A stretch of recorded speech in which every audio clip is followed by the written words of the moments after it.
पूर्णात् पूर्णमुदच्यते पूर्णस्य पूर्णमादाय पूर्णमेवावशिष्यते हरिः ओम् प्राणादेरीशितारम् परमसुखनिधिं सर्वदोषव्यपेतं सर्वान्तस्थं सुपूर्णम् प्रकृतिपतिमजं सर्वबाह्यं सुनित्यं सर्वज्ञं सर्वशक्तिं सुरमुनिमनुजाद्यैः सदा सेव्यमानम् विष्णुं वन्दे सदाहं सकलजगदनाद्यन्तमानन्ददं तं ಹರಿಃ ಓಂ.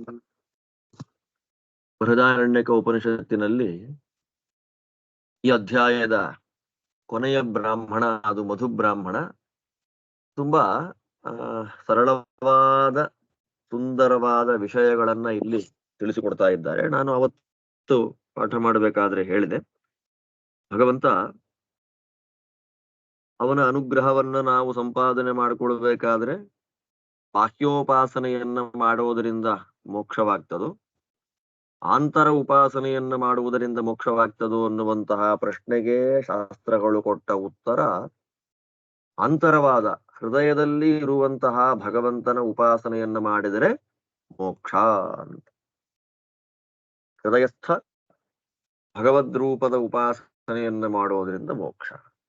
ಹಾಗಾದ್ರೆ ಅದರ ಮೇಲೆ ಒಂದು ಪ್ರಶ್ನೆ ಬರುತ್ತೆ, ಹೃದಯದಲ್ಲಿ ಇರುವಂತಹ ಭಗವದ್ರೂಪಕ್ಕೂ ಹೊರಗಡೆ ಇರುವಂತಹ ಭಗವದ್ರೂಪಕ್ಕೂ ಭೇದ ಇದೆಯಾ? ಯಾಕೆ ಅಂದ್ರೆ ಎರಡೂ ಭಗವದ್ರೂಪಗಳು ಒಂದೇ, ಪರಸ್ಪರ ಅದು ಅಭಿನ್ನವಾದದ್ದು, ಭೇದ ಇಲ್ಲ ಅಂತಾದ್ಮೇಲೆ ಉಪಾಸನೆಯನ್ನ ಹೊರಗೆ ಮಾಡಿದ್ರೇನು ಒಳಗೆ ಮಾಡಿದ್ರೇನು ಅನ್ನುವಂತ ಪ್ರಶ್ನೆ ಬಂದಾಗ, ಹೊರಗಿರುವ ಭಗವದ್ರೂಪಕ್ಕೂ ಒಳಗಿರುವ ಭಗವದ್ರೂಪಕ್ಕೂ ಭೇದ ಅನ್ನುವುದು ಇಲ್ಲ, ಅದೆರಡು ಒಂದೇ ಎನ್ನುವಂತಹ ತತ್ವವನ್ನ ಈಗ ತಾನೇ ಸರ್ವಾಶ್ರಯನಾದ ಸರ್ವಾಧಾರಣಾದ ಸಮಸ್ತ ಶಾಸ್ತ್ರಗಳನ್ನ ಜಗತ್ತಿಗೆ ಕೊಟ್ಟ ಹಯಗ್ರೀವ ರೂಪದ ಇನ್ನೊಂದು ಮಹಿಮೆಗಳನ್ನ ತಿಳಿಸಿಕೊಡ್ತಾ ಇದ್ದಾರೆ. ತುಂಬಾ ಸುಲಭ ಇದೆ ಇದು. ಇಯಂ ಪೃಥಿವಿ, ಇದನ್ನ ಮಧು ಬ್ರಾಹ್ಮಣ ಅಂತ ಕರೀತಾರೆ. ಏನ್ ಛಾಂದೋಗ್ಯದಲ್ಲಿ ಮಧುವಿದ್ಯಾ ಅಂತ ಏನ್ ಬಂತು, ಅದೇ ರೀತಿಯಲ್ಲಿ ಇದು ಒಂದು ಮಧು ಬ್ರಾಹ್ಮಣ. ಇಯಂ ಪೃಥಿವಿ ಸರ್ವೇಷಾಂ ಭೂತಾನಾಂ ಮಧು, ಅಸ್ಯೈ ಪೃಥಿವ್ಯೈ ಸರ್ವಾಣಿ ಭೂತಾನಿ ಮಧು, ಯಶ್ಚಾಯಮಸ್ಯಾಂ ಪೃಥಿವ್ಯಾಂ ತೇಜೋಮಯಃ ಅಮೃತಮಯಃ ಪುರುಷಃ, ಯಶ್ಚಾಯಮಧ್ಯಾತ್ಮಂ ಶಾರೀರಸ್ತೇಜೋಮಯೋ ಅಮೃತಮಯಃ ಪುರುಷೋ ಅಯಮೇವ ಸೋ ಯೋಯಮಾತ್ಮ ಇದಮೃತಂ ಇದಂ ಬ್ರಹ್ಮ ಇದಂ ಸರ್ವಂ. ಇಯಂ ಪೃಥಿವಿ, ಈ ಪೃಥಿವಿ. ಪೃಥಿವಿ ಅಂದ್ರೆ ಏನು? ಪೃಥಿವಿಗೆ ಅಭಿಮಾನಿನಿಯಾದಂತಹ ಧರಾದೇವಿ. ಧರಾದೇವಿ ಅಂದ್ರೆ ಭೂಮಿಗೆ, ಪೃಥಿವಿಗೆ ಅಭಿಮಾನಿನಿಯಾಗಿರತಕ್ಕಂತಹ ಧರಾದೇವಿ ಯಾರು ಅಂತ ಕೇಳಿದ್ರೆ, ಸರ್ವೇಷಾಂ ಭೂತಾನಾಂ ಮಧು. ಸರ್ವೇಷಾಂ ಭೂತಾನಾಂ, ಎಲ್ಲ ಭೂತಗಳಿಗೂ, ಯಾವ ಯಾವ ಪ್ರಾಣಿಗಳಿವೆ, ಸ್ಥಾವರ ಮತ್ತು ಜಂಗಮಾತ್ಮಕವಾದ ಏನು ಜೀವರಾಶಿಗಳಿದೆ, ಆ ಎಲ್ಲ ಜೀವರಾಶಿಗಳಿಗೂ ಮಧು. ಮಧು ಅನ್ನುವ ಶಬ್ದಕ್ಕೆ ಒಟ್ಟು ಎರಡು ರೀತಿಯಾದಂತಹ ಅರ್ಥ. ಒಂದು, ಸುಖವನ್ನ ಕೊಡ್ತಾಳೆ ಅಂತ. ನಾವು ಜೇನನ್ನ ತಿಂದಾಗ ಹೇಗೆ ಸುಖವಾಗ್ತದೆ ನಾಲಿಗೆಗೆ, ಹಾಗೆ ಸುಖವನ್ನ ಕೊಡ್ತಾಳೆ ಅಂತ. ಸುಖ ಕೊಡೋದು ಯಾವಾಗ ಅಂದಾಗ ಆಶ್ರಯವಿದ್ದಾಗ. ಎಲ್ಲ ಭೂತಗಳಿಗೂ, ಸ್ಥಾವರ ಜಂಗಮಾತ್ಮಕವಾದ ಸಮಸ್ತ ಜೀವಿಗಳಿಗೂ ಆಶ್ರಯಳಾದವಳು ಪೃಥ್ವಿ ಅಭಿಮಾನಿನಿಯಾದಂತಹ ಧರಾದೇವಿ ಆಶ್ರಯಳೂ ಆಗಿದ್ದಾಳೆ. ಮಧು, ಜೇನಿನಂತೆ ಸುಖವನ್ನು ಕೊಡ್ತಾಳೆ.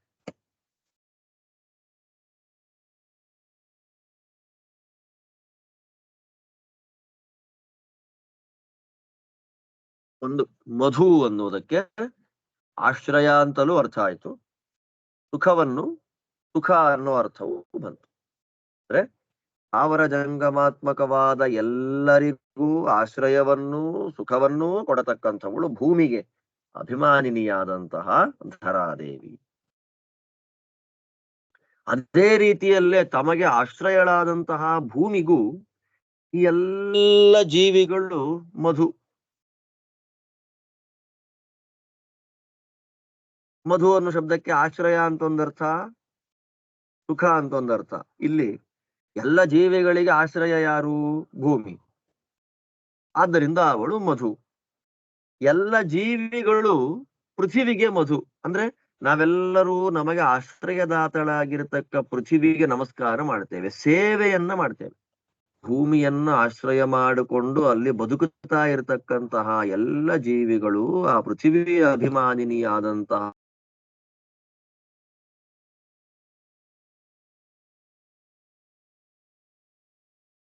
ಪೃಥ್ವಿಗೆ ಅಭಿಮಾನಿನಿಯಾಗಿರತಕ್ಕ ಧರಾದೇವಿಗೆ ಸೇವೆಯನ್ನ ಮಾಡ್ತಾ ಅವರೆಲ್ಲ ಏನಾಗಿದ್ದಾರೆ? ಜೀವಿಗಳೆಲ್ಲ ಮಧುವಾಗಿದ್ದಾರೆ.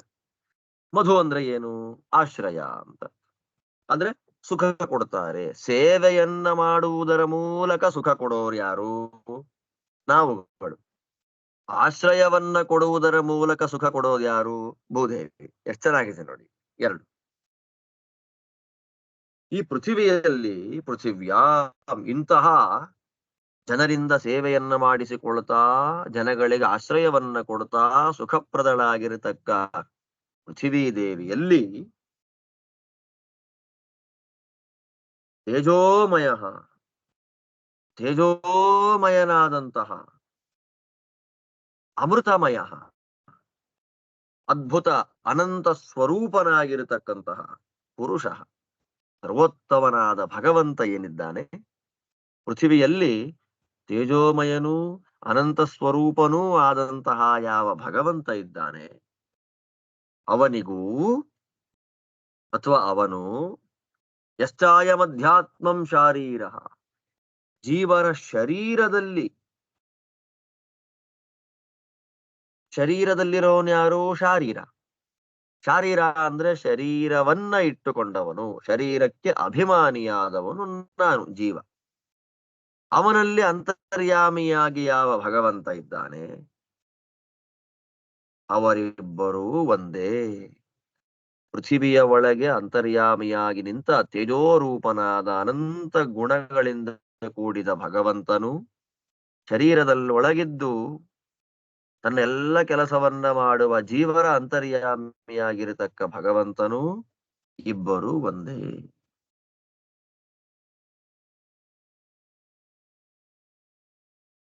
ಅಯಮೇವ ಸ ಯೋಯಮಾತ್ಮ, ಅವರಿಬ್ಬರೂ ಒಂದೇ. ಹಯಗ್ರೀವ ಹಯಗ್ರೀವಾಭಿಧೋ ಹರಿಹಿ, ಪೃಥಿವಿಯ ಒಳಗಿರುವ ಹಯಗ್ರೀವನು, ಜೀವರ ಒಳಗಿರುವ ಹಯಗ್ರೀವನು ಎರಡು. ಅಂದ್ರೆ ಇದನ್ ಯಾಕೆ ಬಂತು? ನಾನು ಆರಂಭದಲ್ಲಿ ಹೇಳಿದೆ, ಭಗವಂತನ ರೂಪಗಳಿಗೆ ಪರಸ್ಪರ ಭೇದ ಇಲ್ಲ, ನೇಹನಾನಾಸ್ತಿ ಕಿಂಚನ ಎನ್ನುವಂತಹ ಶ್ರುತಿವಾಕ್ಯ ಇದೇ ತತ್ವವನ್ನ ಪ್ರತಿಪಾದನೆ ಮಾಡ್ತಾ ಇದೆ ಅಂತ ನಾನು ಹೇಳಿದೆ. ಆದ್ದರಿಂದ ಆ ಪೃಥಿವಿಯ ಅಭಿಮಾನಿಯಾದ ದೇವತೆಯ ಒಳಗಿರುವವನು ಜೀವರ ಅಂತರ್ಯಾಮಿಯಾಗಿರುವ ಹಯಗ್ರೀವನು ಇಬ್ಬರು ಒಬ್ರೇ. ಇದಮೃತಂ, ಅವನು ಅನಂತ ಗುಣ ಪರಿಪೂರ್ಣ, ಅವನು ನಿತ್ಯ. ಎಲ್ಲ ಒಂದೇ ತರ, ಪ್ರತೀಕಗಳು ಮಾತ್ರ ಬೇರೆ ಬೇರೆ. ಇಮಾ ಆಪ ಸರ್ವೇಶಾಂ ಭೂತಾನಾಂ ಮಧು ಒಂದ್ ಅರ್ಥ ಆಗ್ಬಿಟ್ರೆ ಮಿಕ್ಕಿದ್ದೆಲ್ಲ ಅರ್ಥ ಆಗ್ಬಿಡುತ್ತೆ. ಇಮಾಹ ಆಪಹ, ಈ ನೀರುಗಳಿಗೆ ಜಲಾಭಿಮಾನಿಯಾದ ದೇವತೆ ಏನಿದೆ, ಆ ಜಲಾಭಿಮಾನಿಯಾದಂತಹ ದೇವತೆ ಸರ್ವೇಶಾಂ ಭೂತಾನಾಂ ಮಧು, ಸೇಮ್ ಟು ಸೇಮ್ ದೇವತೆ ಮಾತ್ರ ಬೇರೆ ಆಗ್ತಾರೆ. ಎಲ್ಲ ಭೂತಗಳಿಗೂ ಆಶ್ರಯ ಮತ್ತು ಸುಖಪ್ರದ. ಆಸಾಮಪಾಂ ಸರ್ವಾಣಿ ಭೂತಾನಿ ಮಧು, ಇಂತಹ ಜಲಾಭಿಮಾನಿ ದೇವತೆಗೆ ಎಲ್ಲ ಜನಗಳು ಸೇವೆಯನ್ನ ಮಾಡೋದರ ಮೂಲಕ ಅದಕ್ಕೆ ಸುಖವನ್ನ ಕೊಡ್ತಾರೆ. ಯಶ್ಚಾಯಂ ಅಪ್ಸು ತೇಜೋಮಯ ಅಮೃತಮಯ ಪುರುಷ, ಯಶ್ಚಾಯಂ ಅಧ್ಯಾತ್ಮಂ ನೈಸಸ್ತೇಜೋಮಯೋ ಅಮೃತಮಯ ಪುರುಷ ಅಯಮೇವ ಸ ಯೋಯಮ ಆತ್ಮ, ಇದಂ ಅಮೃತಂ ಇದಂ ಬ್ರಹ್ಮ ಇದಂ ಸರ್ವಂ. ಅವಾಗ ಹೇಳಿದ್ನ ಅದೇ, ಇನ್ನೆಲ್ಲ ಇನ್ನು 5-6 ಖಂಡಗಳಲ್ಲಿ ಇದೇ ತತ್ವ ಕಂಟಿನ್ಯೂ ಆಗ್ತಾ ಬರುತ್ತೆ. ಈ ಜಲಾಭಿಮಾನಿಯಾದಂತಹ ದೇವತೆಯ ಒಳಗೆ ತೇಜೋರೂಪನಾಗಿರತಕ್ಕ ಅಮೃತ ನಿತ್ಯನಾಗಿರತಕ್ಕ ಯಾವ ಹಯಗ್ರೀವ ರೂಪದ ಭಗವಂತ ಇದ್ದಾನೋ, ಹಾಗೆ ಪೃಥಿವಿ ಶರೀರ, ಜಲ ಜೀವರ ಒಳಗಿನ ರೇತಸ್ಸು. ಅಂತಹ ರೇತಸ್ಸಿನ ಒಳಗೆ ಸನ್ನಿಹಿತನಾಗಿರತಕ್ಕ, ರೇತಸ್ಸಿಗೆ ಅಭಿಮಾನಿಯಾಗಿರ್ತಕ್ಕ ದೇವತೆಯ ಒಳಗೂ ಅಂತರ್ಯಾಮಿಯಾಗಿರ್ತಕ್ಕ ಭಗವಂತ ಇಬ್ಬರು ಒಬ್ಬರೇ. ಅವರಿಬ್ಬರಿಗೂ ಒಂದು ಚೂರೂ ವ್ಯತ್ಯಾಸ ಇಲ್ಲ. ಆ ಜಲಕ್ಕೆ ಅಭಿಮಾನಿಯಾದ ದೇವತೆಯ ಒಳಗೂ, ರೇತಸ್ಸಿಗೆ ಅಭಿಮಾನಿಯಾದ ದೇವತೆಯ ಒಳಗೂ ಇರುವಂತಹ ಇಬ್ಬರು ಒಬ್ಬನೇ, ಅದೇ ಹಯಗ್ರೀವನೇ. ಅವನು ನಿತ್ಯ, ಅವನು ಅನಂತ ಗುಣ ಪರಿಪೂರ್ಣ, ಎಲ್ಲ ಕಡೆಗಳಲ್ಲಿ ವ್ಯಾಪಿಸಿಕೊಂಡಿರತಕ್ಕಂತಹ ದೇವತೆ ಅವನೇ. ಒಂದು ಸ್ವಲ್ಪವೂ ಅದಕ್ಕೆ ವ್ಯತ್ಯಾಸ ಅಂತನ್ನುವುದು ಇಲ್ಲ. ನೋಡಿ ಎಷ್ಟು ಸುಂದರವಾದ ಉಪಾಸನೆಗಳ ಬಗ್ಗೆ ತಿಳಿಸ್ಕೊಡ್ತಾರೆ. ನೆಕ್ಸ್ಟ್ ಪ್ರತೀಕ ನೋಡಿ, ಒಂದನ್ನು ನಾವು ಕ್ಲೀನ್ ಆಗಿ ತಿಳ್ಕೊಂಡ್ಬಿಟ್ರೆ, ಒಂದು ಪ್ರತೀಕದ ಬಗ್ಗೆ ನಾವು ಶುದ್ಧವಾಗಿರ್ತಕ್ಕ ಚಿಂತನೆಯನ್ನ ಮಾಡಿಬಿಟ್ರೆ ಮಿಕ್ಕಿದ್ದೆಲ್ಲ ಸುಲಭ. ಅಯಂ ಅಗ್ನಿ ಸರ್ವೇಷಾಂ ಭೂತಾನಾಂ ಮಧು, ಅಸ್ಯಾಗ್ನೇ ಸರ್ವಾಣಿ ಭೂತಾನಿ ಮಧು. ಅಯಂ ಅಗ್ನಿ, ಈ ಅಗ್ನಿ ಏನಿದ್ದಾನೆ, ಅಗ್ನಿ, ಅಗ್ನಿ ದೇವತೆ, ಉರಿಯುವ ಬೆಂಕಿಗೆ ಅಭಿಮಾನಿಯಾದಂತಹ ದೇವತೆ ಈ ಅಗ್ನಿ ಏನಿದ್ದಾನೆ, ಆ ಅಗ್ನಿ ಎಲ್ಲ ದೇವತೆಗಳಿಗೂ ಮಧು. ಮಧು ಅಂದ್ರೆ ಏನು, ಅವಾಗ್ಲೇ ಹೇಳಿದ ಆಶ್ರಯ. ಎಲ್ಲ ದೇವತೆಗಳಿಗೆ ಆಶ್ರಯನಾಗಿ ಎಲ್ಲರಿಗೂ ಸುಖವನ್ನ ಕೊಡ್ತಾನೆ. ಅಂತಹ ಅಗ್ನಿ ದೇವತೆಗೆ ಎಲ್ಲ ಜೀವರು ಸೇವೆಯನ್ನ ಮಾಡೋದರ ಮೂಲಕ ಸುಖವನ್ನ ಕೊಡ್ತಾರೆ.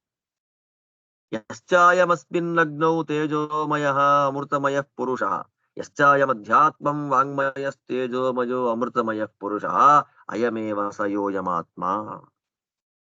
ಇಂತಹ ಅಗ್ನಿ ದೇವತೆಯ ಒಳಗೆ ಇರುವಂತಹ ಹಯಗ್ರೀವ ರೂಪದ ಭಗವಂತನಿಗೂ, ಆ ಅಗ್ನಿ ಶರೀರದಲ್ಲಿ ಯಾವುದಕ್ಕೆ ಅಭಿಮಾನಿ, ನಮ್ಮ ವಾಕ್ಕಿಗೆ ಅಭಿಮಾನಿ. ಸರಿ, ಅಗ್ನಿ ಹೊರಗಡೆ ಉರಿಯುವಂತಹ ಬೆಂಕಿಗೆ ಅಭಿಮಾನಿ ಆದ್ರೆ ಒಳಗಡೆ ಯಾವುದಕ್ಕೆ ಅಭಿಮಾನಿ ಅಂತಂದ್ರೆ ವಾಕ್, ನಮ್ಮ ಮಾತಿಗೆ ಅಭಿಮಾನಿ. ಆ ವಾಗಭಿಮಾನಿಗೂ ಅಂತರ್ಯಾಮಿಯಾಗಿರತಕ್ಕ ಭಗವಂತ ಇಬ್ಬರೂ ಒಬ್ಬನೇ. ಅಂದ್ರೆ ಒಳಗೂ ಹೊರಗೂ ವ್ಯಾಪಿಸಿಕೊಂಡಿರತಕ್ಕ ಭಗವದ್ ರೂಪಕ್ಕೆ ಭೇದ ಇಲ್ಲ, ಒಂದು ಸ್ವಲ್ಪವೂ ವ್ಯತ್ಯಾಸ ಇಲ್ಲ. ಅವನು ಅಮೃತ. ಅಮೃತ ಅಂದ್ರೆ ನಾಶರಹಿತ, ನಿತ್ಯ ಅಂತರ್ಥ. ಬ್ರಹ್ಮ ಅಂದ್ರೆ ಅನಂತ ಗುಣಪೂರ್ಣ ಅಂತರ್ಥ. ಸರ್ವಂ ಅಂದ್ರೆ ಸರ್ವಗತ ಅಂತರ್ಥ. ಅಗ್ನಿ ದೇವತೆಗಳ ಒಳಗಿರುವ, ನೀರಿನ ದೇವತೆಯ ಒಳಗಿರುವ, ಪೃಥ್ವಿ ದೇವತೆ ಒಳಗಿರುವ ಭಗವಂತನು, ಶರೀರದಲ್ಲಿರುವ ಭಗವಂತನು, ರೇತಸ್ಸಿನಲ್ಲಿರುವ ಭಗವಂತನು, ವಾಕ್ಕಭಿಮಾನಿಯ ಒಳಗಿರುವ ಭಗವಂತನು ಇಬ್ಬರೂ ಒಬ್ಬರೇ. ಭಗವಂತನಿಗೆ, ಆ ಭಗವದ್ ರೂಪಗಳಿಗೆ, ಹಯಗ್ರೀವನಿಗೆ ಭೇದ ಇಲ್ಲ. ಮೂರಾಯ್ತೀಗ. ಒಟ್ಟು 6 ಪ್ರತೀಕಗಳಾಯ್ತು. ಒಂದು ಪೃಥ್ವಿ, ಇನ್ನೊಂದು ಶರೀರ 2, ಒಂದು ಜಲ, ಇನ್ನೊಂದು ರೇತಸ್ಸು 4, ಒಂದು ಅಗ್ನಿ, ಮತ್ತೊಂದು ವಾಕ್, 6 ಪ್ರತೀಕಗಳಾಯ್ತು. ಈಗ 4ನೇ ಪ್ರತೀಕ ಯಾವುದು? ವಾಯು ಪ್ರತೀಕ. ಅಯಂ ವಾಯು ಸರ್ವೇಷಾಂ ಭೂತಾನಾಂ ಮಧು, ಅಸ್ಯ ವಾಯೋ ಸರ್ವಾಣಿ ಭೂತಾನಿ ಮಧು. ನೋಡಿ ಸುಲಭ ಇದು. ಮೊದಲನೇದನ್ನ ನಾವು ಕ್ಲೀನ್ ಆಗಿ ತಿಳ್ಕೊಂಡ್ಬಿಟ್ರೆ ಉಳಿದದ್ದೆಲ್ಲ ಎಷ್ಟು ಈಸಿ ಆಗಿದೆ ನೋಡಿ. ಅಯಂ ವಾಯು, ಈ ಪ್ರವಾಹ ವಾಯು ಅಂದ್ರೆ ಮುಖ್ಯ ಪ್ರಾಣ ದೇವರಲ್ಲ, ಪ್ರವಾಹ ವಾಯು, ನಾಸಿಕಾಭಿಮ ಪ್ರವಾಹ. ಆ ಪ್ರವಾಹ ವಾಯು ಎಲ್ಲ ಜೀವಿಗಳಿಗೆ ಆಶ್ರಯನಾಗಿದ್ದಾನೆ, ಸುಖವನ್ನ ಕೊಡುತ್ತಾನೆ, ಆದ್ದರಿಂದ ಅವನು ಮಧು. ಅಂತಹ ಪ್ರವಾಹವಾಯುವಿಗೆ ಎಲ್ಲರೂ ಸೇವೆಯನ್ನ ಮಾಡೋದರ ಮೂಲಕ ಅವನಿಗೆ ಸುಖವನ್ನ ಕೊಡ್ತಾರೆ, ಆದ್ದರಿಂದ ಇವರು ಮಧು.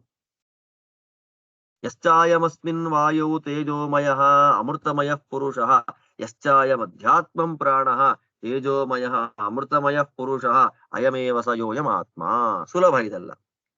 ಇಂತಹ ಎಲ್ಲ ಜೀವರಿಗೆ ಆಶ್ರಯನಾಗಿ ಅವರಿಗೆ ಸುಖವನ್ನ ಕೊಡುವ ಮಧುನಾಮಕನಾದಂತಹ ಈ ಪ್ರವಾಹವಾಯುವಿನ ಒಳಗಿರುವ ಭಗವಂತನಿಗೂ, ಹಾಗೆ ಶರೀರದಲ್ಲಿ ಇರುವಂತಹ ತ್ವಕ್ಕಿಗೆ ಅಭಿಮಾನಿಯಾಗಿರತಕ್ಕ ಪ್ರಾಣನಿಗೂ, ಅಂತರ್ಯಾಮಿಯಾದ ಭಗವಂತನಿಗೂ ಭೇದ ಇಲ್ಲ. ಅವರಿಬ್ಬರಲ್ಲೂ ಅಂತರ್ಯಾಮಿಯಾದ ಭಗವಂತ ಅನಂತ ತೇಜಸ್ಸಿನಿಂದ ಕೂಡಿದ್ದಾನೆ, ನಿತ್ಯನಾಗಿದ್ದಾನೆ, ಗುಣಪರಿಪೂರ್ಣನಾಗಿದ್ದಾನೆ, ಸರ್ವಗತನಾಗಿದ್ದಾನೆ. 4 ಆಯ್ತೀಗ. ಪೃಥಿವಿ, ಜಲ, ಅಗ್ನಿ, ವಾಯು. ಇದರ ಜೊತೆಯಲ್ಲೇ ಶರೀರ, ರೇತಸ್ಸು, ವಾಕ್, ತ್ವಕ್. 8 ರೂಪ ಆಯಿತು ಭಗವಂತನದ್ದು. ಹೊರಗೆ ರೂಪ, ಒಳಗೆ ರೂಪ. ಆ ಒಳ ಹೊರಗೆ ನಿಂತು ವ್ಯಾಪಿಸಿಕೊಂಡಿರತಕ್ಕ ಹಯಗ್ರೀವ ರೂಪದ ಭಗವಂತ ಅನಂತ ತೇಜಸ್ಸಿನಿಂದ ಕೂಡಿದ್ದಾನೆ, ನಿತ್ಯನಾಗಿದ್ದಾನೆ, ಅನಂತ ಗುಣಪೂರ್ಣನಾಗಿದ್ದಾನೆ, ಸರ್ವಗತನಾಗಿದ್ದಾನೆ. ಅವನು ಹಯಗ್ರೀವ. ಆ 2 ಭಗವದ್ ರೂಪಕ್ಕೂ ಭೇದ ಇಲ್ಲ. 5ನೇ ಪ್ರತೀಕ ಅಯಮಾದಿತ್ಯ ಸರ್ವೇಷಾಂ ಭೂತಾನಾಂ ಮಧು. ಅಸ್ಯಾದಿತ್ಯಸ್ಯ ಸರ್ವಾಣಿ ಭೂತಾನಿ. ಎಷ್ಟು ಈಸಿಯಾಗಿ ದೊಡ್ಡ ತತ್ವವನ್ನ ತಿಳಿಸಿಕೊಡ್ತಾರೆ ನೋಡ್ರಿ ಉಪನಿಷತ್ತಿನಲ್ಲಿ. ಅಯಮಾದಿತ್ಯ, ಈ ನಮ್ಮ ಕಣ್ಣಿಗೆ ಕಾಣುವ ಸೂರ್ಯ ಏನಿದ್ದಾನೆ ಅವನು ಎಲ್ಲ ಜಗತ್ತಿಗೂ ಆಶ್ರಯ, ಸುಖವನ್ನ ಕೊಡ್ತಾನೆ. ಆದ್ದರಿಂದ ಅವನು ಮಧು. ಇಂತಹ ಸೂರ್ಯನಿಗೆ ಎಲ್ಲ ಜೀವಿಗಳು ಸೇವೆಯನ್ನ ಮಾಡ್ತಾ ಅವನಿಗೆ ಸುಖವನ್ನ ಕೊಡ್ತಾರೆ. ಯಶ್ಚಾಯಮಸ್ಮಿನ್ನಾದಿತ್ಯೇ ತೇಜೋಮಯ ಅಮೃತಮಯ ಪುರುಷ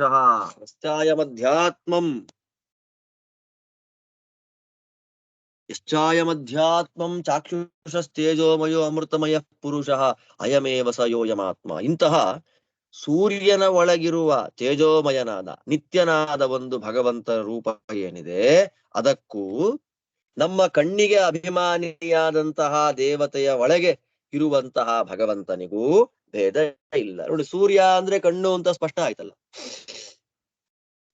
ಸೂರ್ಯಾಂತರ್ಯಾಮಿಯಾದ ಭಗವಂತನಿಗೂ ಕಣ್ಣಿನ ಒಳಗಿರುವ ಸೂರ್ಯನ ಅಂತರ್ಯಾಮಿಯಾದ ಭಗವಂತನಿಗೂ ಭೇದ ಇಲ್ಲ.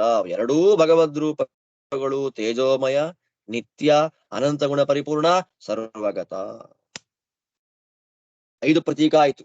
ಪೃಥ್ವಿ, ಅಪ್, ಅಗ್ನಿ, ವಾಯು, ಆದಿತ್ಯ.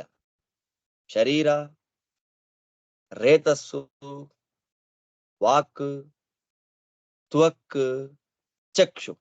10 5 ಭಗವದ್ ರೂಪ ಒಳಗೆ, 5 ಭಗವದ್ ರೂಪ ಹೊರಗೆ.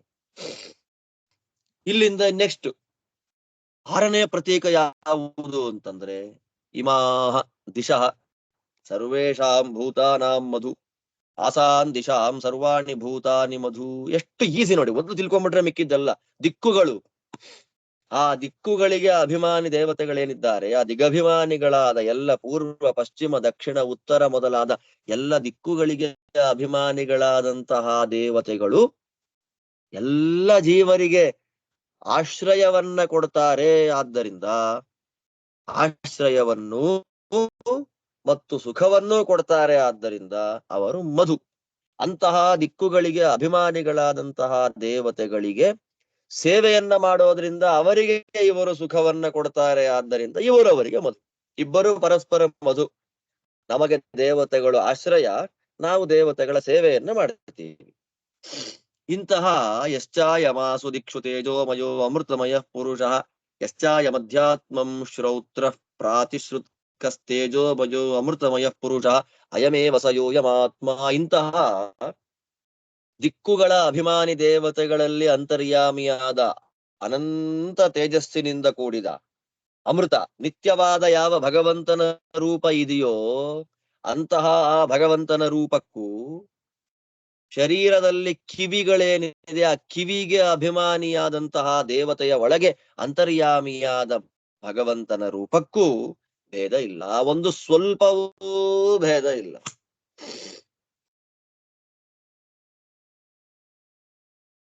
ದಿಕ್ಕುಗಳಿಗೆ ಅಭಿಮಾನಿಯಾದಂತಹ ದೇವತೆಗಳ ಒಳಗೆ ಇರುವ ಭಗವಂತನ ತೇಜೋರೂಪ ನಿತ್ಯ, ಗುಣ ಪರಿಪೂರ್ಣ, ಸರ್ವಗತ ಅಂತ ಏನ್ ಹೇಳ್ತೇವೋ ಹಾಗೆ ಕಿವಿಗೆ ಅಭಿಮಾನಿಯಾದ ದೇವತೆಗಳ ಒಳಗೆ ಇರುವ ಭಗವದ್ ರೂಪವು same to same as it is. ಅನಂತ ತೇಜಸ್ಸು, ನಿತ್ಯ, ಗುಣ ಪರಿಪೂರ್ಣ, ಸರ್ವಗತ. ಈ ಹಯಗ್ರೀವ ಅದ್ಭುತನಾಗಿದ್ದಾನೆ. ಅಲ್ಲಿ 6 ಆಯ್ತು. ಪೃಥ್ವಿ, ಅಪ್ಪು, ವಾಯು, ಅಗ್ನಿ, ದಿಕ್ಕು, ಇದೆಲ್ಲ ಆದಿತ್ಯ. 6 ಆಯ್ತು. 6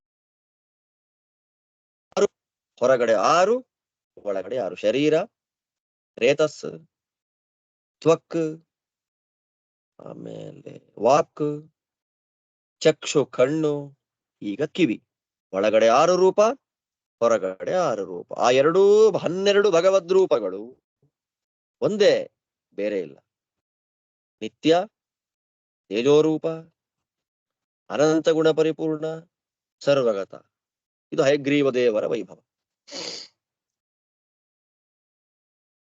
ಇದಾದ್ಮೇಲೆ ನೆಕ್ಸ್ಟ್ ಇನ್ನೊಂದು ಹೇಳ್ತಾರೆ, ಅಯಂ ಚಂದ್ರ ಸರ್ವೇಷಾಂ ಭೂತಾನಾಂ ಮಧು, ಅಸ್ಯ ಚಂದ್ರಸ್ಯ ಸರ್ವಾಣಿ ಭೂತಾನಿ ಮಧು. ಸೇಮ್ ಟು ಸೇಮ್, ಎಲ್ಲ ಪ್ರತೀಕಗಳು ಮಾತ್ರ ಬೇರೆ ಆಗತ್ತೆ, ದೇವತೆಗಳು ಮಾತ್ರ ಚೇಂಜ್ ಆಗ್ತಾ ಇರ್ತಾರೆ, ಮಿಕ್ಕಿದ್ದೆಲ್ಲ ಬಂದೆ. ಅಯಂ ಚಂದ್ರ ಅಂದ್ರೆ ನಮ್ಮನ್ನ ಕಂಟ್ರೋಲ್ ಮಾಡತಕ್ಕ ಎಷ್ಟು ದೇವತೆಗಳಿದ್ದಾರೆ, ಆ ದೇವತೆಗಳ ಒಳಗೆ ಅಂತರ್ಯಾಮಿಯಾದ ಭಗವದ್ ರೂಪ ಎಷ್ಟಿದೆ ಅಂತ ಗೊತ್ತಾಗತ್ತೆ.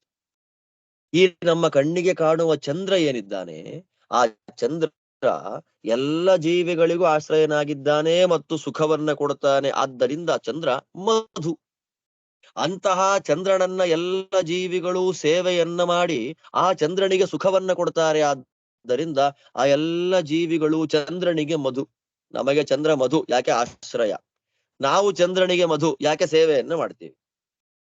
ಇಂತಹ ಯಶ್ಚಾಯಮಸ್ಮಿನ್ ಚಂದ್ರೇ ತೇಜೋಮಯ ಅಮೃತಮಯ ಪುರುಷ ಯಶ್ಚಾಯಮಧ್ಯಾತ್ಮಂ ಮಾನಸಃ ತೇಜೋಮಯೋ ಅಮೃತಮಯ ಪುರುಷ ಅಯಮೇವ ಸಯೋಯಮಾತ್ಮ ಇದಮೃತಂ ಇದಂ ಬ್ರಹ್ಮ ಇದಂ ಸರ್ವಂ. ಇಂತಹ ಚಂದ್ರನ ಒಳಗೆ ಅಂತರ್ಯಾಮಿಯಾದ ಅನಂತ ತೇಜಸ್ಸಿನಿಂದ ಕೂಡಿದ ನಿತ್ಯನಾದ ಏನು ಭಗವಂತನ ರೂಪ ಇದೆ, ಅದಕ್ಕೂ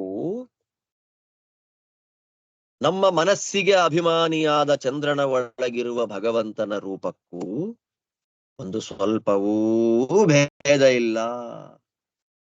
ಅವರಿಬ್ಬರೂ ಒಂದೇ. ಆ ಹಯಗ್ರೀವ ಹೊರಗಡೆ ಕಾಣುವ ಚಂದ್ರ, ಮನೋಭಿಮಾನಿಯಾಗಿರ್ತಕ್ಕ ಚಂದ್ರ, ಅವರಿಬ್ಬರ ಒಳಗೆ ಇರುವ ಹಯಗ್ರೀವ, ಅವನು ನಿತ್ಯ, ಅವನು ಗುಣ ಪರಿಪೂರ್ಣ, ಅವನು ಸರ್ವಗತ.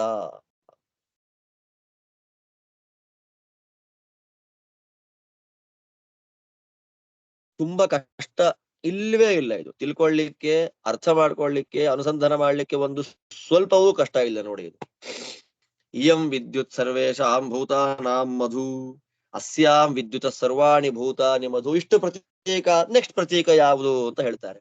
ಇಯಂ ವಿದ್ಯುತ್. ವಿದ್ಯುತ್ ವಿದ್ಯುತ್ ಅಂತ ಹೇಳಿದ್ರೆ ಭಾರತೀ ದೇವಿ ವಿದ್ಯುತ್. ಅದಕ್ಕೆ ಅಭಿಮಾನಿಯಾದಂತಹ ಆ ವಿದ್ಯುತ್ ದೇವತೆ ಏನಿದೆ, ಎಲ್ಲ ಜೀವಿಗಳಿಗೂ ಆಶ್ರಯ. ಆ ವಿದ್ಯುತ್ ಅಭಿಮಾನಿಯಾದಂತಹ ದೇವತೆ ಎಲ್ಲ ಜೀವಿಗಳಿಗೂ ಆಶ್ರಯ ಮತ್ತು ಸುಖ. ಆದ್ದರಿಂದ ವಿದ್ಯುತ್ ಮಧು. ಆ ವಿದ್ಯುತ್ತಿಗೆ ಅಭಿಮಾನಿಯಾದಂತಹ ದೇವತೆ ಎಲ್ಲ ಜೀವಿಗಳಿಗೆ ಆಶ್ರಯವನ್ನ ಕೊಡೋದರಿಂದ, ಸುಖವನ್ನ ಕೊಡೋದ್ರಿಂದ ಆ ವಿದ್ಯುತ್ ಅಭಿಮಾನಿಯಾದಂತಹ ಭಾರತೀ ದೇವಿ ಮಧು. ಅಂತಹ ಭಾರತೀ ದೇವಿಗೆ ನಾವೆಲ್ಲರೂ ಸೇವೆಯನ್ನ ಮಾಡಿ ಸುಖವನ್ನ ಕೊಡ್ತೀವಿ, ಆದ್ದರಿಂದ ಅದು ಮಧು. ಅವಳು ನಮಗೆ ಆಶ್ರಯವನ್ನ ಕೊಡೋದರಿಂದ ನಾವು ಮಧು.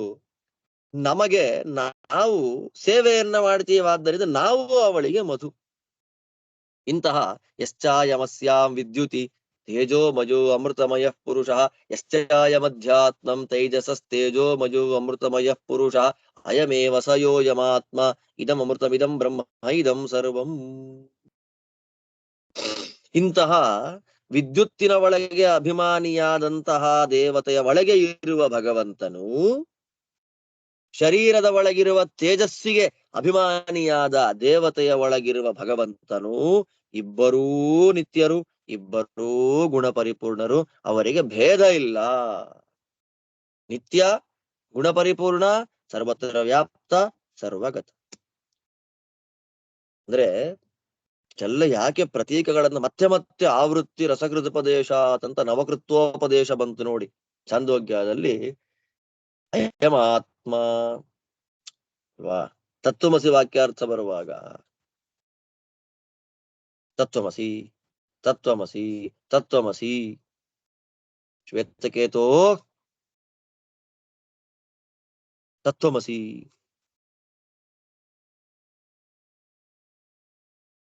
ಎಷ್ಟು ಜನ ತತ್ವಮಸಿ ವಾಕ್ಯಾರ್ಥ ಬಂತು? ಒಂದೇ ಒಂದು ಎಕ್ಸಾಂಪಲ್ ಕೊಟ್ಟು ಮುಗಿ ಈ ತರ ಎಲ್ಲವೂ ಅಂತ ಹೇಳಿದ್ರೆ ಮುಗಿತಾ ಇತ್ತ? ಒಂದು ಎಕ್ಸಾಂಪಲ್ ಕೊಟ್ಟು ಇದೇ ರೀತಿಯಾದ ಎಲ್ಲ ದೇವತೆಗಳ ಒಳಗಿರುವವನು ಭಗವಂತ ಅಂತ ಜಸ್ಟ್ ಒಂದ್ ಎಕ್ಸಾಂಪಲ್ ಕೊಟ್ಟು ಮುಗಿಸ್ಬೋದಾಗಿತ್ತು. ಆಗ ಮಾಡಲ್ಲ. ಯಾಕೆ ಮಾಡಲ್ಲ? ಅರ್ಥ ಮಾಡ್ಕೊಳ್ಬೇಕು ನಾವು. ಅಯ್ಯೋ ಏನಪ್ಪಾ ಉಪನಿಷತ್ತು ಹೇಳಿದ್ದೇ ಹೇಳ್ತಾ ಇದೆ, ಆಚಾರ್ಯರು ಆ ಮಧು ಮಧು ಮಧು ಅಂತ ಹೇಳಿದ್ದನ್ನೇ ಹೇಳ್ತಾ ಇದ್ದಾರೆ ಅಂತ ಅಂದ್ಕೊಳ್ಳೋ ಹಾಗಿಲ್ಲ. ಇದು ರಹಸ್ಯವಾದ ಉಪದೇಶ, ಇದು ಉಪನಿಷತ್ತು. ನಮ್ಮ ಅರ್ಥ ಆಗಬೇಕು, ಸಾಧನೆಗೆ ಅನುಕೂಲ ಆಗಬೇಕು, ಭಗವಂತನ ಅನುಗ್ರಹದಿಂದ ಮೋಕ್ಷ ಆಗಬೇಕು. ಅದಕ್ಕೋಸ್ಕರವಾಗಿ ಇದನ್ನ ಮತ್ತೆ ಮತ್ತೆ ದೇವತೆಗಳ ಪ್ರತೀಕವನ್ನ ಮಾತ್ರ ಬೇರೆ ಬೇರೆ ಹೇಳ್ತಾ ಎಲ್ಲ ತಿಳಿಸ್ಕೊಡ್ತಾರೆ. ಈಗ ವಿದ್ಯುತ್ ಆಯ್ತು, ಅಲ್ಲಿಂದ ಏನು ಮುಂದಕ್ಕೆ? ಅಯಂ ಸ್ತನ ಇತ್ನು ಸರ್ವೇಶಾಂ ಭೂತಾನಾಂ ಮಧು, ಅಸ್ಯ ಸ್ತನ ಇತ್ನೋ ಸರ್ವಾಣಿ ಭೂತಾನಿ ಮಧು. ಈಗ ಸ್ತನ ಇತ್ನು, ಸ್ತನ ಇತ್ನು ಅಂದ್ರೆ ಗುಡುಗು, ಗುಡುಗುಡು ಅಂತ ಶಬ್ದ ಬರುತ್ತಲ್ಲ ಮಳೆ ಬರುವಾಗ, ಗುಡುಗು. ಆ ಗುಡುಗಿನಲ್ಲಿ ಯಾರಿದ್ದಾರೆ ಅಂದ್ರೆ ನಮ್ಮ ಪ್ರಾಣದೇವರು, ವಾಯುದೇವರಿದ್ದಾರೆ, ಮುಖ್ಯ ಪ್ರಾಣದೇವರಿದ್ದಾರೆ.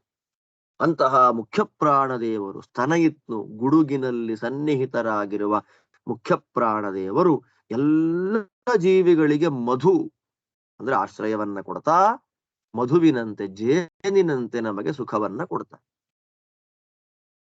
ನಾವೆಲ್ಲ ಏನ್ ಮಾಡ್ತೀವಿ? ಮುಖ್ಯ ಪ್ರಾಣದೇವರಿಗೆ ನಾವು ಮಧು, ಯಾಕೆ? ಸೇವೆಯನ್ನ ಮಾಡ್ತೀವಿ. ಅದಕ್ಕೆ ವಾಯುದೇವರಿಗೆ ಜೇನಾಭಿಷೇಕ ಮಾಡ್ತೀವಿ, ಸುಮ್ನೆ ಹೇಳಿದ್ದಷ್ಟೇ. ಮುಖ್ಯ ಪ್ರಾಣದೇವರಿಗೆ ನಾವೆಲ್ಲ ಸೇವೆ ಮಾಡ್ತೀವಲ್ಲ, ನಾವೆಲ್ಲ ಸೇವೆ ಮಾಡೋದ್ರಿಂದ ಮುಖ್ಯ ಪ್ರಾಣದೇವರಿಗೆ ಸುಖವಾಗತ್ತಲ್ಲ. ಆದ್ದರಿಂದ ನಾವು ಮುಖ್ಯ ಪ್ರಾಣದೇವರಿಗೆ ಮಧು. ಆದ್ದರಿಂದ ಎಲ್ಲ ಪೃಥಿವಿ, ಜಲ, ಅಗ್ನಿ, ವಾಯು ಇದೆಲ್ಲ ಬಂತು ನೋಡಿ. ಆದಿತ್ಯ, ಚಂದ್ರ, ವಿದ್ಯುತ್ತು, ಈಗ ಸ್ತನ ಇತ್ನು. ಎಲ್ಲ ದೇವತೆಗಳಿಗೂ ನಾವು ಸೇವೆಯನ್ನ ಮಾಡ್ತೀವಿ. ಆ ಎಲ್ಲ ದೇವತೆಗಳು ನಮ್ಮ ಶರೀರದಲ್ಲಿ ಒಂದೊಂದು ರೂಪದಿಂದ ಇದ್ದಾರೆ. ಆ ದೇವತೆಗಳ ಒಳಗೆ, ಹೊರಗಿನ ಕಾಣುವ ದೇವತೆಗಳ ಒಳಗಿರುವ ಭಗವದ್ ರೂಪವು, ಒಳಗೆ ಕಾಣುವ ಒಳಗಿರುವ ದೇವತೆಗಳ ಒಳಗಿರುವ ಭಗವದ್ ರೂಪವು ಬೇರೆ ಅಲ್ಲ. ಈಗ ಮುಖ್ಯ ಪ್ರಾಣದೇವರದ್ದು ಹೇಳಿದ್ದಾಯ್ತು. ಯಶ್ಚಾಯಮಸ್ಮಿನ್ ಸ್ತನ ಇತ್ನೌ ತೇಜೋಮಯ ಅಮೃತಮಯ ಪುರುಷಃ.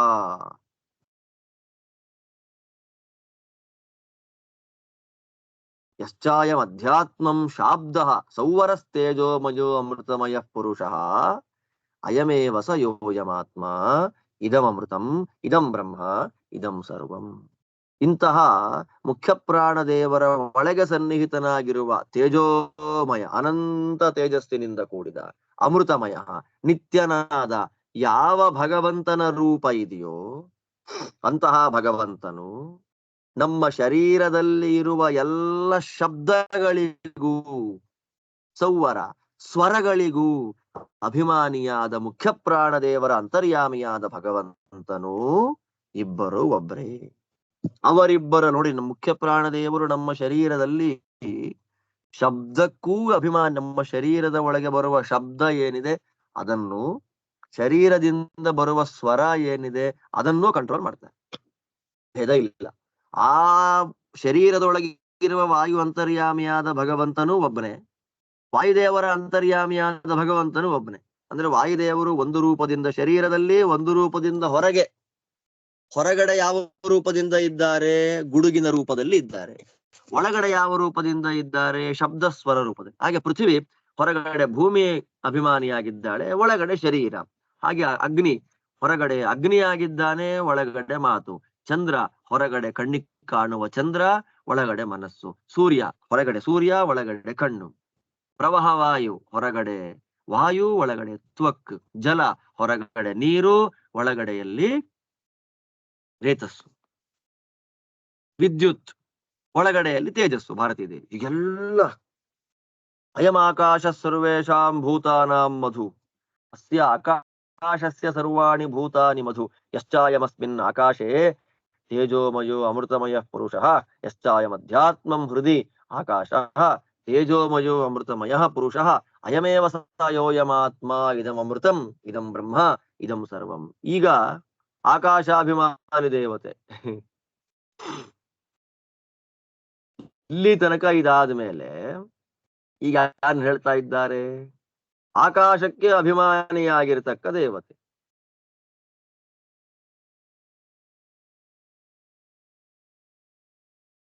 ಆಕಾಶಾಭಿಮಾನಿ ದೇವತೆ ನಮಗೆ ಆಶ್ರಯವನ್ನ ಕೊಡುತ್ತೆ. ಆಶ್ರಯವನ್ನ ಕೊಟ್ಟು ಸುಖವನ್ನ ಕೊಡುತ್ತೆ. ಆದ್ದರಿಂದ ಅದು ನಮಗೆ ಮಧು. ಅದೇ ರೀತಿಯಲ್ಲೇ ನಾವು ಆಕಾಶಾಭಿಮಾನಿ ದೇವತೆಯನ್ನ ಸೇವೆ ಮಾಡ್ತೀವಿ, ಆದ್ದರಿಂದ ನಾವು ಅದಕ್ಕೆ ಮಧು. ಇಂತಹ ಆಕಾಶಾಭಿಮಾನಿಯಾದ ದೇವತೆಗೂ ನಮ್ಮ ಶರೀರದಲ್ಲಿರುವ ಹೃದಯ ಏನಿದೆ, ಹೃದಯಾಕಾಶ ಅಂತ ಏನ್ ಹೇಳ್ತಾರೆ, ಹೃದಯದಲ್ಲಿ ಒಂದು ಸ್ಪೇಸ್ ಇದೆ.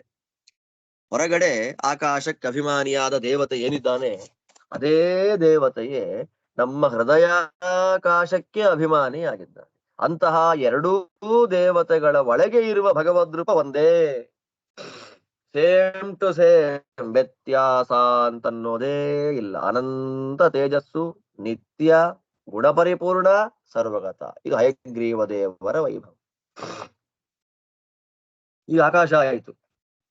ಈಗ ಧರ್ಮ, ಅಯಂ ಧರ್ಮ ಸರ್ವೇಶಾಂ, ಇದನ್ನು ಪೂರ್ತಿ ಓದಬೇಕು ಅಂತಿಲ್ಲ. ಧರ್ಮಾಭಿಮಾನಿಯಾದ ದೇವತೆ, ಆಕಾಶಾಭಿಮಾನಿ ದೇವತೆ ಗಣೇಶ ಅಂತ ನಮಗ್ ಗೊತ್ತು, ಇರ್ಲಿ. ಧರ್ಮಾಭಿಮಾನಿ ದೇವತೆಯಾದ ಯಮಧರ್ಮರಾಜರು ನಮ್ಮೆಲ್ಲರಿಗೂ ಆಶ್ರಯವನ್ನ ಕೊಡ್ತಾರೆ, ಸುಖವನ್ನ ಕೊಡ್ತಾರೆ. ಆದ್ದರಿಂದ ಅವರು ಮಧು.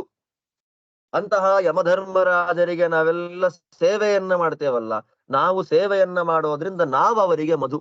ಇಂತಹ ಯಮಲೋಕದಲ್ಲಿ ವಾಸ ಮಾಡುವ ಯಮಧರ್ಮರಾಜರ ಒಳಗೆ ಅಂತರ್ಯಾಮಿಯಾದ ಭಗವಂತನು ನಮ್ಮ ಶರೀರದಲ್ಲಿ ಧರ್ಮ ಅಂತ ಒಂದು ಗುಣ ಏನಿದೆ, ಆ ಧರ್ಮಕ್ಕೆ ಅಭಿಮಾನಿಯಾದ ದೇವತೆಯ ಒಳಗೆ ಅಂತರ್ಯಾಮಿಯಾಗಿರುವ ಭಗವಂತನು ಇಬ್ಬರು ಒಬ್ಬರೇ. ಅವರಿಬ್ಬರಿಗೂ ಸ್ವಲ್ಪವೂ ಭೇದ ಇಲ್ಲ. ಅವರಿಬ್ಬರೂ ಧರ್ಮಾಭಿಮಾನಿಯಾದ ಯಮಧರ್ಮ, ನಮ್ಮ ಶರೀರದಲ್ಲಿರುವ ಧರ್ಮಾಭಿಮಾನಿಯಾದ ದೇವತೆ, ಎರಡರಲ್ಲೂ ಅಂತರ್ಯಾಮಿಯಾದ ಹಯಗ್ರೀವ. ಅಮೃತ, ಅವನು ನಿತ್ಯ, ಅವನು ಬ್ರಹ್ಮ, ಅವನು ಗುಣಪೂರ್ಣ, ಸರ್ವ ಅಂದ್ರೆ ಸರ್ವಗತ. ಇಷ್ಟು ದೇವತೆಗಳು ಹೇಳ್ಬೇಕ್ರಿ. ದೇವರು ಸರ್ವೋತ್ತಮ, ಸರ್ವಾಶ್ರಯ, ಸರ್ವಾಧಾರ, ಅವನು ಅಮೃತ, ಅವ ಅನಂತ ತೇಜೋ ರೂಪ ಅಂತ ಎಷ್ಟು ದೇವತೆಗಳ ಉದಾಹರಣೆ ಕೊಟ್ಟು ಇನ್ಮೇಲಾದ್ರೂ ತಿಳ್ಕೊಳ್ರಪ್ಪ, ಟೈಮ್ ವೇಸ್ಟ್ ಮಾಡಬೇಡಿ. ಭಗವಂತನ ಗುಣಾನುಸಂಧಾನವನ್ನ ಮಾಡಿ ಉದ್ಧಾರ ಆಗ್ರಿ ನೀವು ಅಂತ ಎಷ್ಟು ಅನುಗ್ರಹದಿಂದ ಉಪನಿಷತ್ತು ನಮಗೆ ಹೇಳುತ್ತೆ ನೋಡಿ. ಈಗ ಇದಂ ಸತ್ಯಂ ಸರ್ವೇಶಾಂ ಭೂತಾನಾಂ ಮಧು. ಈಗ ಮುಖ್ಯ ಪ್ರಾಣದೇವರು ಗುಡುಗಿನ ಒಳಗೆ ಒಂದು ರೂಪ ಅಂತ ಹೇಳ್ಬಿಟ್ರಲ್ಲ, ಗುಡುಗು. ಆ ಗುಡುಗಿನ ರೂಪವಲ್ಲದೆ ಮುಖ್ಯ ಪ್ರಾಣದೇವರಿಗೆ ಇನ್ನೊಂದು ರೂಪ ಇದೆ, ಅದನ್ನ ಸತ್ಯ ಅಂತ ಕರೆದು. ಅಂತಹ ಸತ್ಯ ಅನ್ನೋದು ಒಂದು ಗುಣ. ಆ ಸತ್ಯ ಎನ್ನುವ ಗುಣಕ್ಕೆ ಅಭಿಮಾನಿಯಾದವರು ವಾಯುದೇವರು. ಅಂತಹ ಸತ್ಯ ಎನ್ನುವ ಗುಣಕ್ಕೆ ಅಭಿಮಾನಿಯಾದ ಮುಖ್ಯ ಪ್ರಾಣದೇವರ ನಮ್ಮೆಲ್ಲರಿಗೂ ಆಶ್ರಯವನ್ನು ಕೊಡ್ತಾರೆ, ಸುಖವನ್ನು ಕೊಡ್ತಾರೆ. ಆದ್ದರಿಂದ ಅವರು ಮಧು. ನಾವು ಅಂತಹ ಸತ್ಯಾಭಿಮಾನಿ ದೇವತೆಗಳಾದ ಮುಖ್ಯ ಪ್ರಾಣ ದೇವರಿಗೆ ಸೇವೆಯನ್ನ ಮಾಡ್ತೇವೆ, ಆದ್ದರಿಂದ ನಾವು ಅವರಿಗೆ ಮಧು. ಇಂತಹ ಸತ್ಯಾಭಿಮಾನಿಗಳಾದ ಮುಖ್ಯ ಪ್ರಾಣ ದೇವರ ಒಳಗೆ ಯಾವ ಭಗವಂತ ಇದ್ದಾನೋ ಅವನು ನಮ್ಮ ಶರೀರದಲ್ಲಿ ಒಂದು ಸತ್ಯ ಅಂತ ಏನು ಗುಣ ಇದೆ, ಆ ಸತ್ಯ ಅನ್ನುವ ಗುಣಕ್ಕೆ ಅಭಿಮಾನಿಗಳಾದ ಮುಖ್ಯ ಪ್ರಾಣ ದೇವರ ಒಳಗೆ ಅಂತರ್ಯಾಮಿಯಾದ ಯಾವ ಭಗವಂತ ಇದ್ದಾನೋ ಅವರಿಬ್ಬರೂ ಒಂದೇ, ಸ್ವಲ್ಪವೂ ವ್ಯತ್ಯಾಸ ಇಲ್ಲ. ಆ ಭಗವಂತ ಹಯಗ್ರೀವ, ಅವನು ಅಮೃತ ಅಂದ್ರೆ ನಿತ್ಯ, ಅವನು ಬ್ರಹ್ಮ ಅಂದ್ರೆ ಗುಣಪೂರ್ಣ, ಅವನು ಸರ್ವಂ ಅಂದ್ರೆ ಸರ್ವಗತ. ಇದಂ ಮಾನುಷಂ ಸರ್ವೇಶಾಂ ಭೂತಾನಾಂ ಮಧು. ಮಾನುಷ, ಈ ಮಾನುಷ ಅನ್ನೋ ಶಬ್ದಕ್ಕೆ ಮನುಷ್ಯ ಅಂತ ಅರ್ಥ ಮಾಡಿಬಿಟ್ರೆ ತಪ್ಪಾಗತ್ತೆ ಅಂತ ಶ್ರೀಮದ್ ಆನಂದ ತೀರ್ಥ ಭಗವತ್ಪಾದಾಚಾರ್ಯರು ಮಾನುಷ ಅನ್ನೋ ಶಬ್ದಕ್ಕೆ ತಾವು ವ್ಯಾಖ್ಯಾನವನ್ನ ಮಾಡಬೇಕಾದ್ರೆ ಯಾರನ್ನ ಹೇಳ್ತಾ ಇದ್ದಾರೆ? ಮಾನುಷ ಅಂದ್ರೆ ಸ್ವಯಂಭುವ ಮನು ಅಂತ ಅರ್ಥ ಮಾಡಿ. ನಾನೀಗ ಬರೀ ಉಪನಿಷತ್ತಿಗೆ ಮಾತ್ರ ಮಂತ್ರಕ್ಕೆ ಅರ್ಥ ಹೇಳ್ತಾ ಇದ್ದೇನೆ. ನಾವು ಅವಾಗ ತಿಳ್ಕೊಂಡ ಹಾಗೆ ಎಲ್ಲಾ ಖಂಡಗಳಿಗೂ ಸಾರ ರೂಪದಲ್ಲಿ ಒಂದು ಪ್ರಮಾಣ ವಾಕ್ಯವನ್ನ ಉದಾಹರಣೆ ಮಾಡಿ ಈಸಿಯೆಸ್ಟ್ ಮೆಥಡ್ ಅಲ್ಲಿ ಅರ್ಥ ಮಾಡಿಕೊಳ್ಳುವಂತಹ ಅನುಗ್ರಹವನ್ನ ಮಾಡ್ತಾರೆ ನಮ್ಗೆ ಆಚಾರ್ಯರು. ಈಗ ಮೊದಲು ನಾವು ಮಂತ್ರಗಳ ಅರ್ಥವನ್ನ ಕೇಳಿ ಮತ್ತೆ ಭಾಷ್ಯಾರ್ಥ ಚಿಂತನೆ ಮಾಡೋಣ. ಮಾನುಷ ಅಂದ್ರೆ ಯಾರು? ನಾನು ಅವಾಗ್ಲೇ ಹೇಳಿದ ಹಾಗೆ ಸ್ವಯಂಭುವ ಮನು. ಈ ಸ್ವಯಂಭುವ ಮನು ಮಹಾರಾಜರು ನಮ್ಮೆಲ್ಲರಿಗೂ ಆಶ್ರಯವನ್ನ ಕೊಟ್ಟು ಸುಖಪ್ರದರಾದ್ದರಿಂದ ಅವರು ಮಧು. ಅಂತಹ ಸ್ವಯಂಭುವ ಮನುಗಳಿಗೆ ನಾವು ಸೇವೆಯನ್ನ ಮಾಡ್ತೇವಾದ್ದರಿಂದ ನಾವು ಅವರಿಗೆ ಮಧು. ನಮಗವರು ಆಶ್ರಯವನ್ನ ಕೊಡೋದ್ರಿಂದ ನಮಗೆ ಸುಖ, ನಾವು ಅವರ ಸೇವೆಯನ್ನ ಮಾಡ್ತೀವಾದ್ದರಿಂದ ಅವರಿಗೆ ಸುಖ.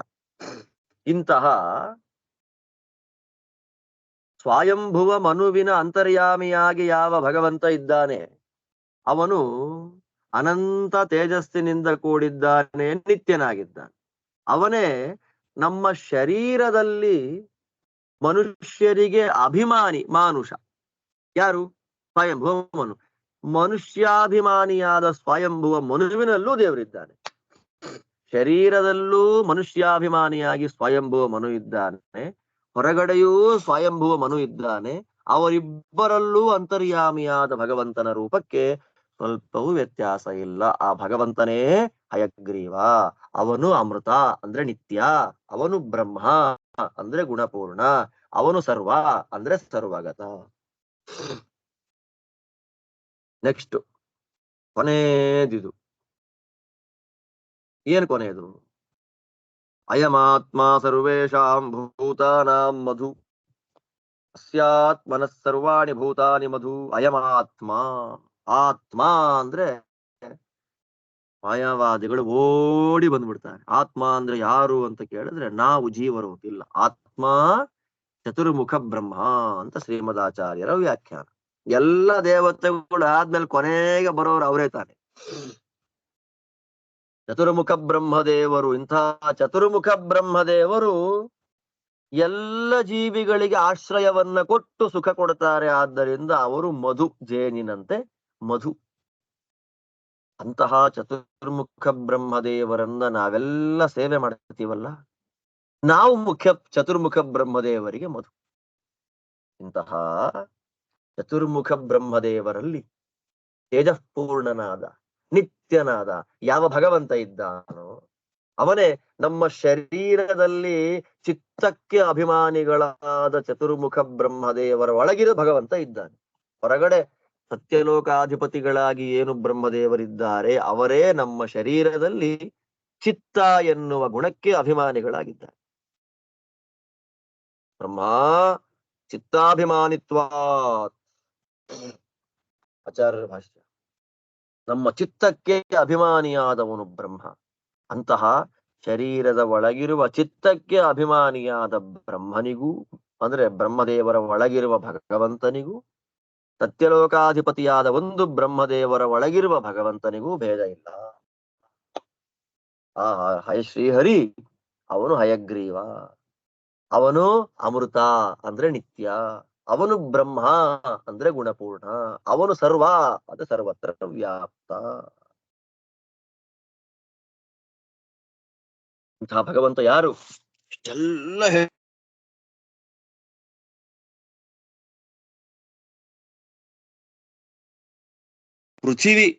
ಪೃಥಿವಿ ಅಭಿಮಾನಿಯಾದಂತಹ ದೇವತೆ ಪೃಥಿವಿ, ಅಪ್ಪು, ಅಗ್ನಿ, ಆಮೇಲೆ ಆದಿತ್ಯ, ಚಂದ್ರ, ವಾಯು ಅಂದ್ರೆ ಸ್ತನಯಿತ್ನು, ಸತ್ಯ, ಆಕಾಶ, ಚಂದ್ರ, ಎಷ್ಟು ದೇವತೆಗಳು ಬಂತು, ವಿದ್ಯುತ್ತು, ಆ ಎಲ್ಲ ದೇವತೆಗಳು ಕೊನೆಗೆ ಬ್ರಹ್ಮದೇವರು. ಇಂತಹ ಬ್ರಹ್ಮದೇವರ ಅಂತರ್ಯಾಮಿಯಾದ ಭಗವಂತ ಯಾರು? ಹೇಳ್ತಾರೆ, ಸವಾ ಅಯಮಾತ್ಮ ಸರ್ವೇಷಾಂ ಭೂತಾನಾಮಧಿಪತಿ ಸರ್ವೇಷಾಂ ಭೂತಾನಾಂ ರಾಜ. ಈ ಚತುರ್ಮುಖ ಬ್ರಹ್ಮದೇವರ ಅಂತರ್ಯಾಮಿಯಾದ ಭಗವಂತ ಎಲ್ಲ ಜೀವರಿಗೂ, ಆ ಎಲ್ಲ ಜೀವರ ಅಂತರ್ಯಾಮಿಯಾದ ಚತುರ್ಮುಖ ಬ್ರಹ್ಮದೇವರಿಗೂ ಸ್ವಾಮಿ ಅಧಿಪತಿ. ನಮ್ಮೆಲ್ಲರಿಗೂ ಅಧಿಪತಿ ಯಾರು? ಚತುರ್ಮುಖ ಬ್ರಹ್ಮದೇವರು. ಆ ಚತುರ್ಮುಖ ಬ್ರಹ್ಮದೇವರಿಗೂ ಅಧಿಪತಿಯಾದವರು ಭಗವಂತ. ಸರ್ವೇಷಾಂ ಭೂತಾನಾಂ ರಾಜ, ನಮ್ಮೆಲ್ಲರನ್ನ ಕಾಪಾಡತಕ್ಕಂಥವನು ಈ ದೇವರು. ಇದು ಹೇಗೆ ಅಧಿಪತಿ ರಾಜ ಅಂತ ಭಗವಂತ ಹೇಗೆ? ಅದು ಹೇಳ್ತಾರೆ, ತದ್ಯಥಾ ರಥನಾಭೌಚ ರಥನೇಮೌಚಾರಾ ಸರ್ವೇ ಸಮರ್ಪಿತಾ ಏವಮೇವ ಅಸ್ಮಿನ್ನಾತ್ಮನಿ ಸರ್ವಾಣಿ ಭೂತಾನಿ ಸರ್ವಯೇತಾತ್ಮಾನಃ ಸಮರ್ಪಿತಾ. ಹೇಗೆ ರಥದಲ್ಲಿ ಎಲ್ಲ ಸ್ಪೋಕ್ಸ್ ಇರತ್ತಲ್ಲ, ಚಕ್ರ, ಆ ಚಕ್ರದಲ್ಲಿ ಏನು ಸ್ಪೋಕ್ಸ್ ಅಂತ ಕಡ್ಡಿಗಳು ಬರುತ್ತೆ, ಆ ಕಡ್ಡಿಗಳೆಲ್ಲ ಒಂದು ಕಡೆಯಲ್ಲಿ ಆಶ್ರಿತವಾಗಿರುತ್ತೆ. ರಥನಾಭಿ, ರಥದ ಚಕ್ರದ ಎಲ್ಲ ಕಡ್ಡಿಗಳು ಒಂದು ನಾಭಿಯಲ್ಲಿ ಆಶ್ರಯವನ್ನ ಮಾಡಿಕೊಂಡಿರುತ್ತೆ.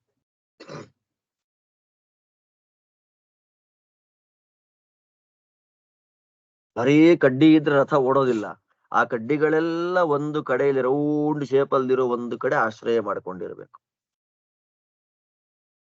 ಹಾಗೆ ಪೃಥ್ವಿಯಿಂದ ಆರಂಭ ಮಾಡಿಕೊಂಡು ಬ್ರಹ್ಮದೇವರವರೆಗೂ, ಹೊರಗೆ ಒಳಗೆ, ಆ ಎಲ್ಲರಿಗೂ ಆಶ್ರಯನಾದವನು ಭಗವಂತ. ಅದು ಒಳಗಾಗ್ಲಿ ಅದು ಹೊರಗಾಗ್ಲಿ ಎಲ್ಲರಿಗೂ ಭಗವಂತ ಆಶ್ರಯ ಮಾಡಿಕೊಂಡಿದ್ದಾನೆ. ಅವನೇ ಸರ್ವಾಶ್ರಯ. ಆದ್ದರಿಂದ ಇದನ್ನ ಏನ್ ಕರೀತಾ ಇದ್ದಾರೆ ಶಾಸ್ತ್ರದಲ್ಲಿ? ಮಧುವಿದ್ಯಾ ಅಂತ ಇದನ್ನ ಕರೀತಾರೆ. ರಹಸ್ಯವಾದ ವಿದ್ಯೆ. ಮಧುವಿದ್ಯಾ ಅಂದ್ರೆ ಸರ್ವಾಶ್ರಯ, ಸುಖಪ್ರದ ಅನ್ನುವಂತಹ ಚಿಂತನೆ. ಎಲ್ಲ ದೇವತೆಗಳು ಹೊರಗೆ ಒಂದು ರೂಪ, ಒಳಗೆ ಒಂದು ರೂಪದಿಂದ ಇರ್ತಾರೆ. ಆ ಹೊರಗೆ ನಿಯಾಮಕರಾದ ಎಲ್ಲ ದೇವತೆಗಳ ಒಳಗೂ ಇದ್ದು ಅವರೆಲ್ಲರಿಗೂ ಆಶ್ರಯಪ್ರದನಾಗಿ ಅವರಿಗೆ ಸುಖವನ್ನ ಕೊಡುವ ಕಾರಣ ನಮ್ಮ ಹಯಗ್ರೀವ ಮಧು. ಇದು ವೈಭವದ ಮಧುವಿದ್ಯೆ ಅಂತ ಇಲ್ಲಿಗೆ ಇದನ್ನ ಮುಗಿಸಿ, ಅಲ್ಲಿಂದ ಇನ್ನು ಮುಂದಕ್ಕೆ ನಾರಾಯಣ ವರ್ಮ ಅಂತ ನಾವೇನ್ ಕೇಳ್ತೇವೆ ಷಷ್ಠ ಸ್ಕಂದ ಭಾಗವತದಲ್ಲಿ, ಅದರ ಚಿಂತನೆಯನ್ನು ನಮಗಿಲ್ಲಿ ಕೊಡ್ತಾರೆ. ದಧೀಚಿ ಮುನಿಗಳು ಉಪದೇಶ ಏನ್ ಮಾಡಿದ್ರು ಅದರ ಭಾಗವನ್ನ ಹೇಳ್ತಾರೆ. ಆ ಭಾಗವನ್ನ ಮತ್ತೆ ನಾಳೆ ಸರಿಯಾಗಿ 8 ಗಂಟೆಗೆ ಅನುಸಂಧಾನ ಮಾಡೋಣ ಅಂತ ಹೇಳ್ತಾ ಇವತ್ತಿನ ಈ ಚಿಂತನೆ ಮುಗಿಸ್ತಾ ಇದ್ದೇನೆ. ಚಿಂತನೆ ಮಾಡ್ರಿ.